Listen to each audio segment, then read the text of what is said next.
Hello, welcome to day 9 of my trading journal to help me with my understanding of ICT concepts. This is in a backtesting demo, so obviously it's not financial advice. And I just want to revisit some trades, some backtests I was doing off screen. I had 2 trades that worked out and also a loss, and I want to show you what I was doing, how I'm going to be dealing with that loss moving forward, because I didn't really follow the rules to a T. So we'll start off with this one. Okay, so we're at 8:30. Obviously we're starting from a daily time frame.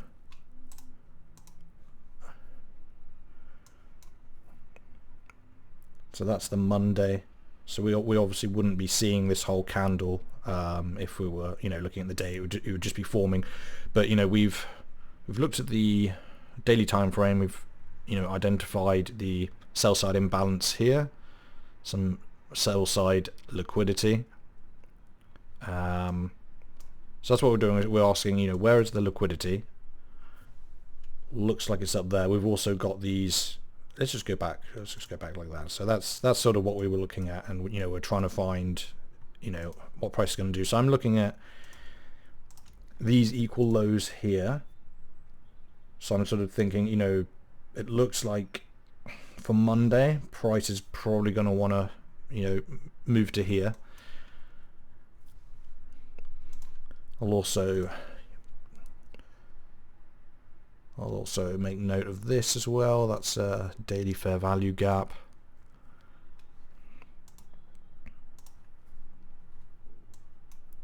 Okay, so yeah, we've got some stuff on the daily time frame here. For like an intermediate target, we could also look at this as well. Okay, so that's all the stuff that stands out to me. So now let's go down and let's just go forward until we get to 8:30 on Monday. That's the London. That's the morning. Let's also go and find the Monday open, which is here. So we'll just do,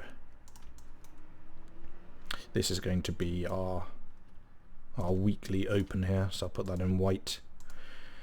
Then we'll go down to the 3-minute. That's the time frame I'm most comfortable trading on, mainly because it's the highest time frame that high frequency trading algorithms will use. 3-minute, and then 2, 1, sub 1 minute, whereas like 5 minutes, it's kind of useful for just sort of removing some of the noise, but I think 5 minutes are more like a human sort of concept. Okay, so we can see price is coming overnight. It's coming down into this fair value gap. When we get to the charts just prior to 8:30, we can see that these daily equal lows have actually been traded into. And so we're going to look at that and say that that is our buy side liquidity being taken.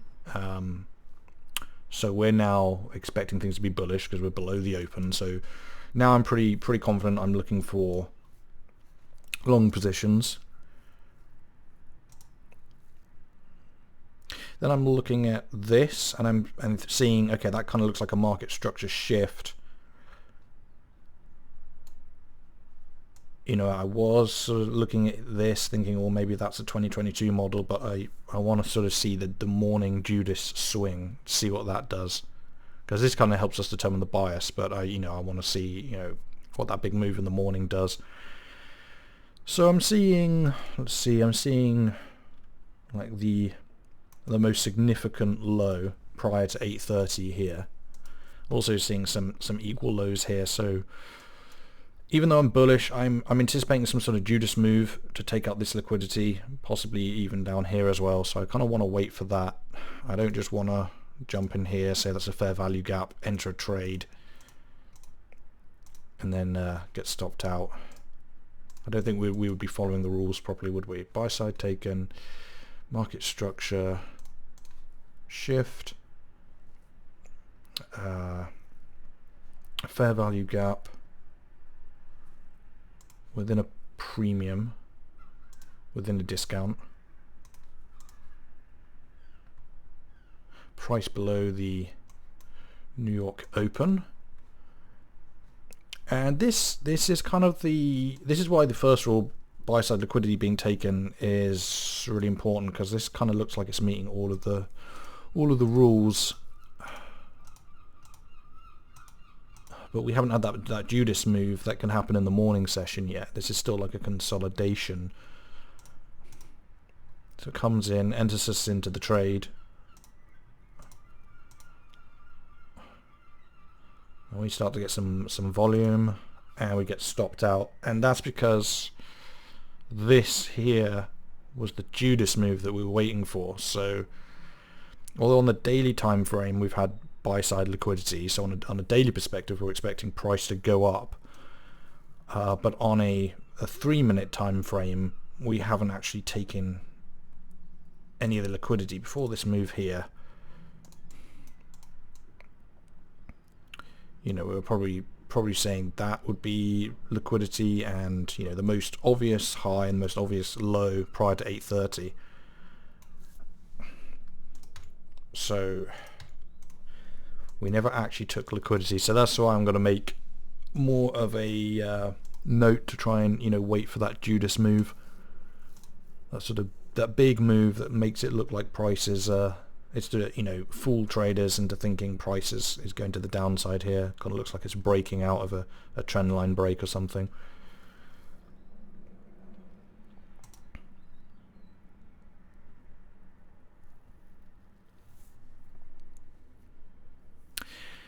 And yeah, so I'm waiting for price. So I'm sort of looking at this. I'm saying, okay, that looks like our buy side liquidity has been taken. Then I was looking for like a market structure shift, but it kind of looked like, you know, price would have to get all the way above here for a market structure shift. And I was sort of you know, switching between my breaker strategy and my 2022 model to sort of I just kind of keep looking between them both, try and keep them both in mind. So while I'm looking for the 2022 model, I'm also looking for the breaker as well. So we get a low, a high, and a lower low. That's the low, that's the high, that's the lower low, and that's looking like a pretty significant lower low there, because it's a lower low that takes out, you know, the most significant buy side liquidity here. So I'm then looking at this up leg in price here.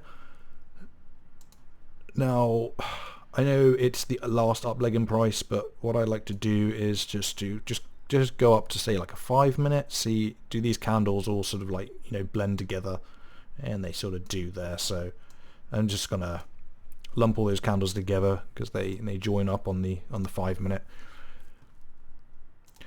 So now I've got my breaker. There's no rule to say like which strategy you have to use. You have to, you know, do I have to use the 2022 or the breaker? I'm just sort of trying to find the one that sort of, from experience, that feels like the setup that's forming. So with the buy side liquidity, then I need a market structure break. And originally I was saying, okay, price would have to come up here to break structure, but my strategy involves entering within the breaker. So for the market structure break to happen, I kind of feel like it would be unlikely we'd get to enter within this breaker. So I kind of went back a bit, and I wanted to see if I can find something that, you know, justifies a change in the state of delivery. So we've got low, higher low, lower low, higher low, lower low, and then for the first time a higher high. I was looking at that, and it's saying it's closed above there. That looks like our break of market structure. So looking at that, these rules don't necessarily have to form in this order. So that's going to satisfy my second rule here. Now I want either a fair value gap or an inversion fair value gap within a breaker, whichever one makes the most sense to me at the time. So we've got inversion fair value gap here. We've got the mean threshold of the breaker. So the idea here is now the liquidity has been taken, I'm anticipating that this is going to be a breaker. If price closes above the breaker, that confirms it as a breaker. If price closes above the mean threshold, then there's a high probability that it's a breaker. And then I'm trying to use this inversion fair value gap and say, if price just closes above that, then it's very likely that this is going to become a breaker and price is going to go higher. So I also need to use a discount premium, otherwise I might look at this as a breaker and then enter in here. So we're going to do the low and high of the breaker. This move down here is the Judas. We want price to show a willingness to come back up. It has to come into this discount, so not the dark red, but this little area here. So in that case, yeah, as long as price closes above here, above this inversion fair value gap, then we'll immediately be entering the trade, provided that we're able to put a stop loss below the breaker. And right there, we would have been looking at this candle closing, trying to guess, is it going to close above the breaker? So I'll be watching the last few seconds of this candle, and with literally a buy order ready. And as soon as this candle closed, I would immediately enter a long position within the inversion fair value gap, and the stop loss has to be below the breaker, not at the low of the breaker but below. So I would obviously be using my maximum stop loss, and then this would be the first target based on the breaker. So now we can get rid of this.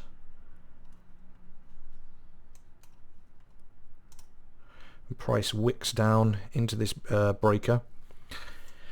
I was sort of asking myself, well, let's say I didn't enter here. Maybe this candle just formed too quickly. By the time I realized it had closed, price was already up here.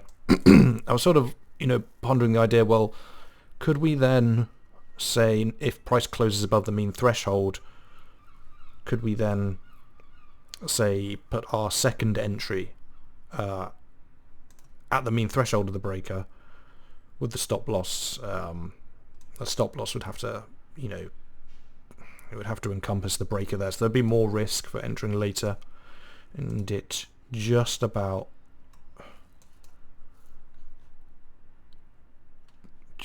fills us there. And then I was saying, well, the final opportunity to enter would be if price, leaves the breaker here.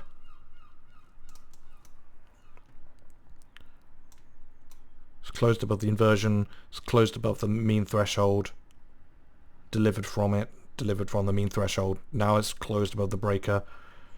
The last opportunity to get in would be within the breaker here, and the stop loss would now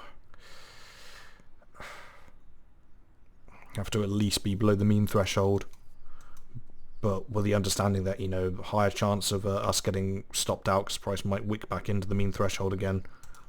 So we got one more opportunity to get in. However, oh yeah, it does actually come down quite a bit, doesn't it? See, it starts wicking down. But once price leaves the breaker, then that's it, we've missed the trade. But the idea is that we can sort of enter anywhere within the breaker, really. For example, if price created, say, like maybe a fair value gap here and then came back down, we could get in there as well. But ideally we would just be getting in at the ideal position here.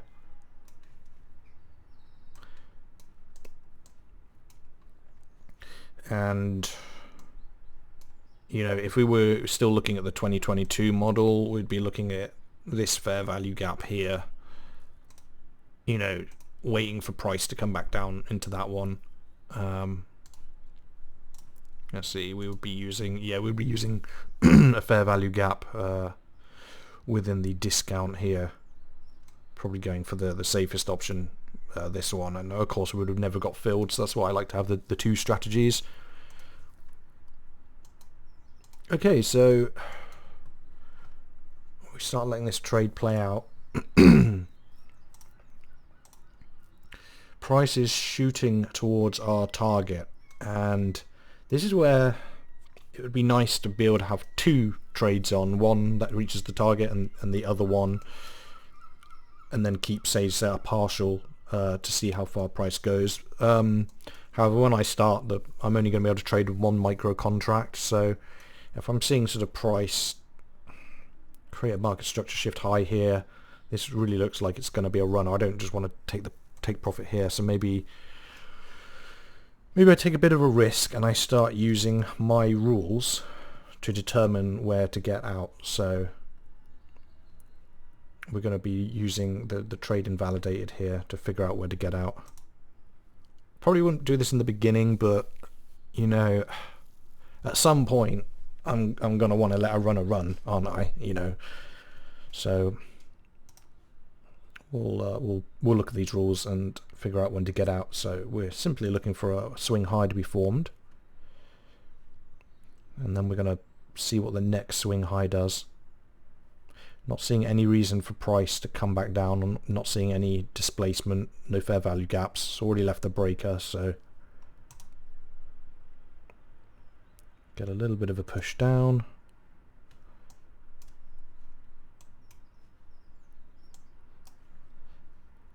Price comes down more than I would like, but we're waiting for the next swing high. So if this fails to break this swing high here,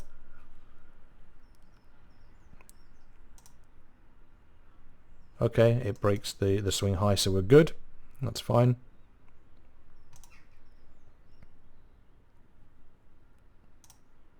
Formed a new swing high. We want to see if we break that, but I am prepared to allow price to come down into this fair value gap here if it wants to. Creates a new swing high.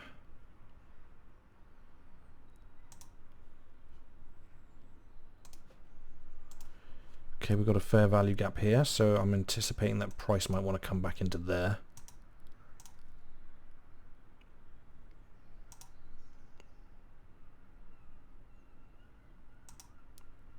Okay, it just keeps going. Now it's heading towards this ambitious target. Now we're at 150 pips, and this trade is turning into a 1 to 9 risk to reward ratio. So right now I'm sort of thinking I just want to close the trade now, so I'm just gonna exit on a red candle right now, because the more profit we get, the more like any excuse now to get out of this trade while we're profitable. So once I see a red candle,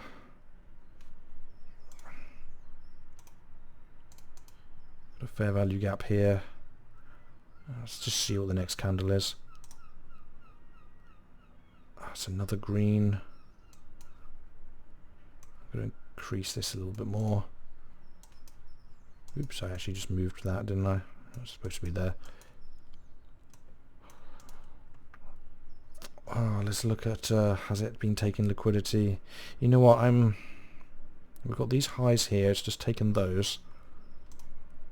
We've got this fair value gap on the sell side. One more candle, wicks into there, and I think I'm just gonna close it out here. Because I got more than what I was asking for anyway, and that's fine. Let's just see what price does, and it keeps going up. But that's fine. We got a really good piece of it there. Okay, so that was the trade I did for the Monday, and then on the Tuesday I have two trades. One of them is kind of a bit of a is a losing trade. That was kind of my fault, but it did sort of highlight part of the rules that needed to be clarified.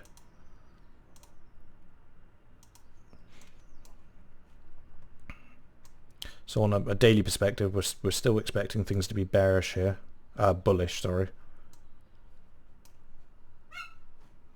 So let's go down to the 3-minute for the Tuesday.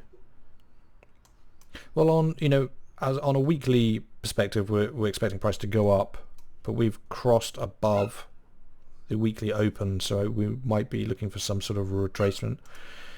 Well, this is the mistake I made here. So basically, we're inside the range that was created between the London highs and the London lows. However, for some reason I failed to see this as liquidity. I got distracted by these equal lows here, and I basically said that that was liquidity.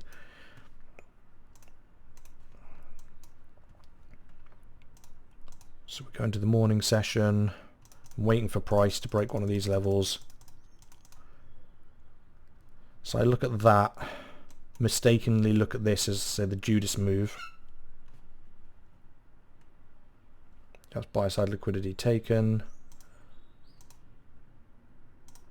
Yeah, I see this. I think, oh, that must be the Judas move. Then I sort of look at this as a swing high, and I say once price gets above there, that's a market structure shift.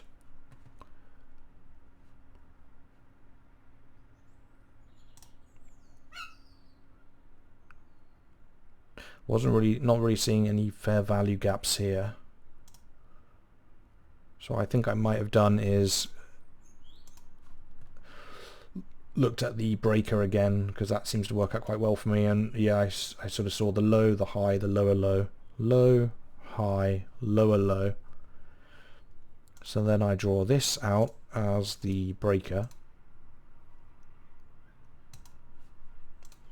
on a 5-minute, all these candles merged together, so I use that as the breaker.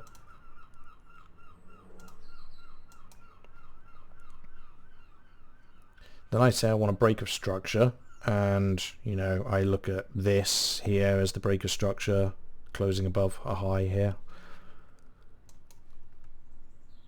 Then I say the entry has to be within a discount, so I do something like this. And then I see this inversion fair value gap right here. And so by following my rules, I say as soon as price closes above it, I enter in a long position.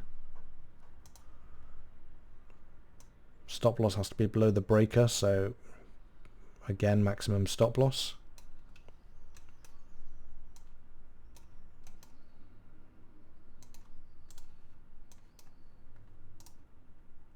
And you can see, I think you can see what's going to happen, can't you? At no point have we broken the most major high or low prior to 8:30. Saw the equal lows, looked at that as liquidity, saw this move below it, looked at that as the Judas swing, and now look what is going to happen. Price doesn't get us into the trade there. I'm waiting, comes back down, just smashes through, enters us in, smashes through our stop loss. So then I'm looking at this and I'm like, okay, what went wrong? What did I miss? And I realized that, we haven't closed above the London highs. We're inside the range for the PM session highs and the PM session lows. So at the very least, either the London high or lows have to be broken, and that hasn't actually happened yet. We're still just within the range. We're still waiting for the Judas swing. I thought maybe this is the real Judas swing, but it doesn't actually close above it. So we'll keep going. Get this sort of sideways movement here. Hopefully you can't hear seagulls in the background. Where is this Judas swing? Okay, I look at this and I'm like, okay, that looks like it could be the Judas move. And it's closed above at least. So now I'm looking for, say, probably got a bit of a bias for this breaker strategy, so I'm looking for a breaker high, low, higher, high. What do we have here? High, low, higher, high. Doesn't close above there, so not really. High, high, low, not to higher, high. High, low, higher, high. So this looks like a bearish breaker here. Last down leg in price that forms the low. Now, let's just look at that on a 5 minute. Yeah, on a 5 minute, that's still just this candle, so that looks like our bearish breaker. Sell side liquidity taken up here. Break of market structure. I mean, we've had a break of market structure to the upside.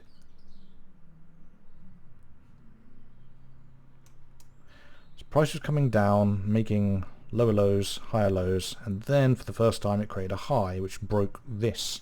That was a change in the state of delivery. From here, price started making higher lows, higher highs, an equal low, then a lower high, then a lower low, then it created a higher high, which then was a change in the state of delivery to the upside. So we haven't had a change of delivery to the downside yet. This low never created a lower low here, did it? So if we're looking for price to go down,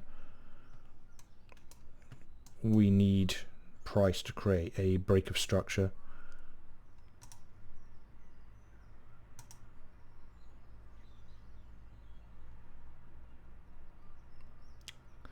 So keep going. Still kind of chopping back and forth here. Not the easiest thing to trade. Okay, then we get another push above liquidity here, so this is really confusing.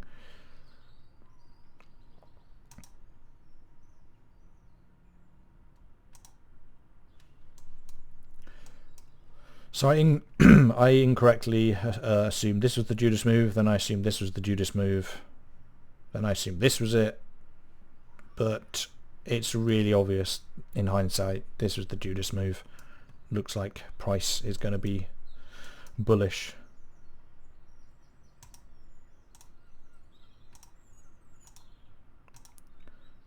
So keep looking at this. At this point, I'm sort of losing faith in my breaker strategy here. I'm not really seeing how we're going to create a market structure break down here. So I might say, well, we haven't looked at the 2022 model in a little while. Let's just check. Let's just check those conditions as well. So we've got sell side being taken here. We only need a market structure shift below a swing low. That happens here. We needed to be an energetic move below the swing low to create that market structure shift. We need a fair value gap and ideally an order block as well. So the order block would be a significant high being broken. Yes, the high of the London session is a significant high. Then the bullish candles prior to the price drop that creates a fair value gap. So this would be our bearish order block. We have a sell side imbalance here, fair value gap. Entry needs to be within a premium, so that would be from the most recent high to the market structure shift low. And then finally we need to be above the midnight open, and we are. So that actually meets all of the conditions. And then in order to get into this trade, see how I'm not having to kind of like, you know, I'm not having to fight these rules. It's just everything's just like, you know, pretty easy to interpret. So I go here, Going to use my maximum stop loss. First we'll target this. See what happens. So price is still actually hasn't finished making its market structure shift, so actually we can now increase our target to here. And now our entry can actually be within this discount here. So now it's making it easier for us to get in.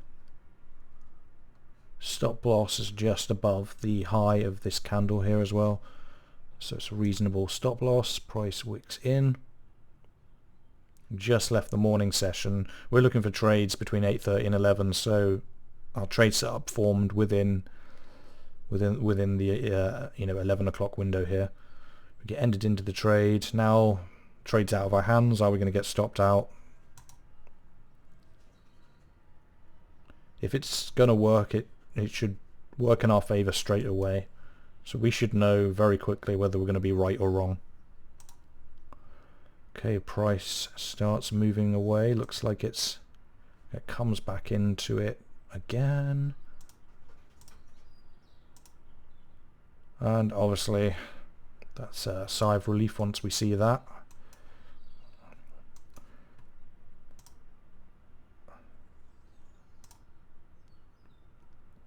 Okay, so ICT says aim for the lowest hanging fruit objective, which is this low here. But I'm actually gonna aim for the highest fruit. I'm gonna aim for this here, and then because I'm going to be using my rules to get out if things start going against us. So it's permissible for price to retrace into that sell side imbalance. Comes back up there. I'll allow that.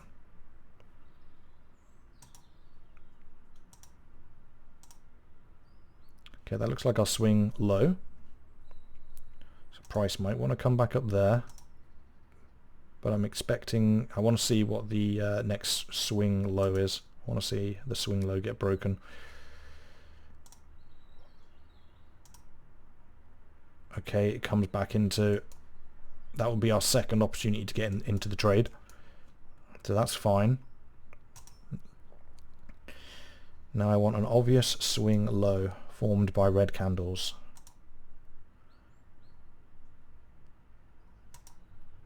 Okay, price is coming down. Once we get a green candle, that will be a swing low. Really slowing down over lunch here. Okay. If we had a green candle here and this became a swing low, failed to violate that, then then the next stage would be like, if a red candle gets what was it again? If an up close candle is broken, so that would be there, wouldn't it? It wouldn't be ideal. I'm just really glad we carried on making this swing low. I've already got a really ambitious target here, but okay, we've got a sell side imbalance here. See if price wants to go back into there. Okay, which is our target.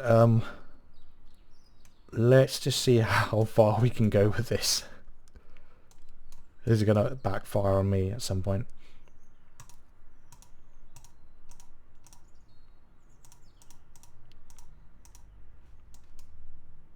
Oh, sometimes you get these massive winners, don't you? Sometimes price just keeps on running in a certain direction. Although it is getting really close to this, which would be the PM session lows. You know the smartest thing to do here would just be, we got really close to the PM session lows. Maybe price wants to do some sort of retracement before it comes back down here. So I'm just gonna do the responsible thing, take the trade off now.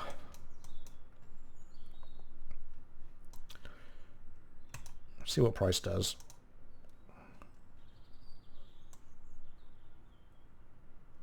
Wow, I didn't know it was going to do that. Okay. Swing low fails to break a swing low here, that's us moving the stop loss to break even. Let's say we're still in it here. Now that that has happened, if an up close candle was broken, up close candle broken, so if this candle here closes above this candle, then we'll be moving the stop loss to the previous high, which would be up here, but we'll look at that. Okay, right there, that's our green candle violated, and technically it says now that that's happened, we're going to move the stop loss to the previous high, which is technically it's saying to do this. However, I'm just going to use some common sense and I'm going to use the sell side imbalance here. Finally, if we get a market structure shift, then we simply exit the position, and that actually happens here, doesn't it? That's a swing high, swing low, swing high, market structure shift. So if we didn't get out here on a whim, you know, we would now be exiting here, which is still fine. That's what the rule's there. It's to let a runner run when that happens, but also to provide a fail-safe so that you don't let price come all the way against you. So those rules seem to be doing their job, and I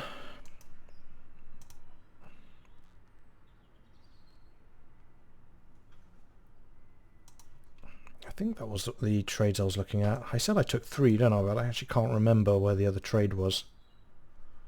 So I'm just going to leave it there. We had a losing trade, and I actually re-clarified my rules here for sell side liquidity being taken. Rather than just saying equal lows or highs, I've said New York PM session or London equal highs. Vice versa, New York PM session or London equal lows, especially if we're within this range as well.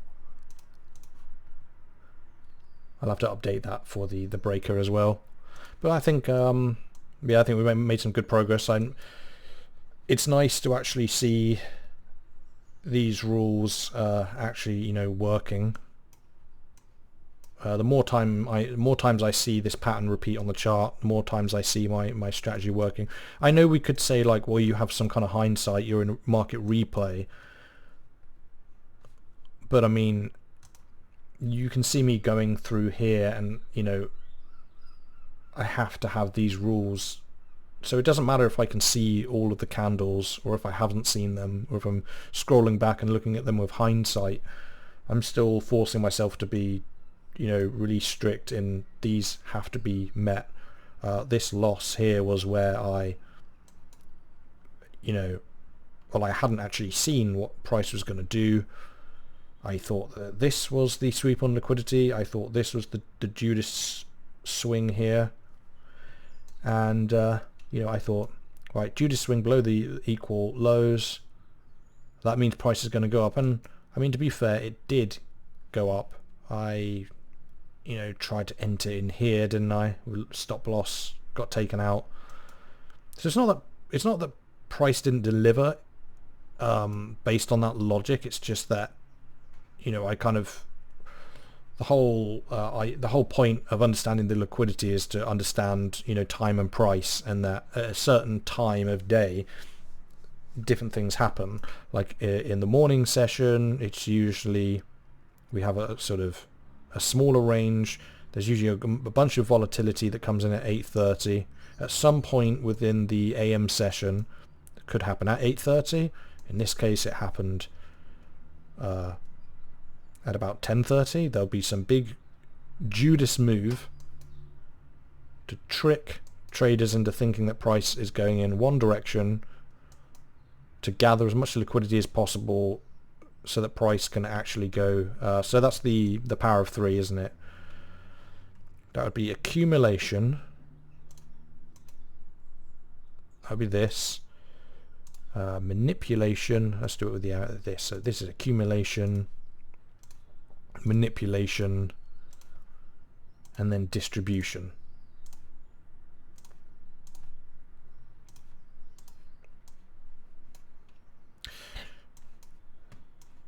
And that should happen here as well. It happens here much more obviously. Accumulation, which should probably be this here. Accumulating longs.